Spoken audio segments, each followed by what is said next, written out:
வணக்கம். நான் உங்கள் முனைவர் சுந்தரமூர்த்தி. இப்போது சில சமயத்தில் நம்ம இந்த பரம்பரை தலைமுறை அப்படின்ற பற்றி பேசின்னு இருப்போம். இந்த பரம்பரைன்னா தலைமுறைன்னா அதுக்கு வித்தியாசம் என்னன்றதை பார்க்கலாம். இப்போ நான் என் மனைவி அப்படின்னு நினச்சா நாங்கள் ஒரு தலைமுறை.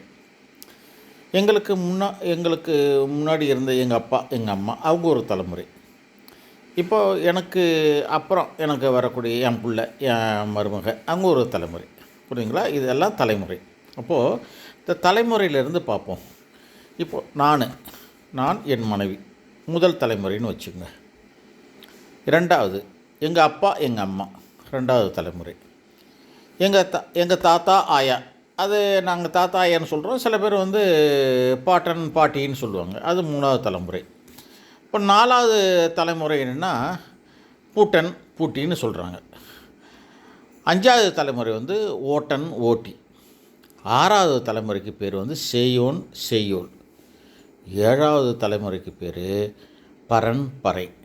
இந்த 7 தலைமுறையை சேர்ந்தது தான் பரம்பரைன்னு சொல்கிறோம்.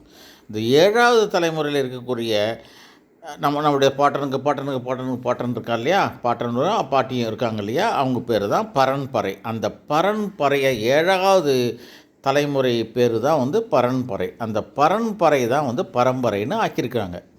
பாருங்கள் எவ்வளோ பெரிய ஒரு நுட்பமாக தமிழர்கள் செஞ்சுருக்காங்க. இது வேறு எந்த மொழியில் இருக்கா, வேறு எந்த கலாச்சாரத்தில் இருக்குதா அப்படின்றது எனக்கு தெரியாது.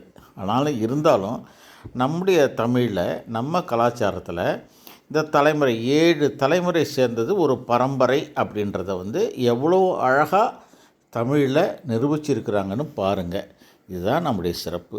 இதை போற்றுவோம், தமிழை போற்றுவோம், தமிழை வணங்குவோம், தமிழில் பேசுவோம்.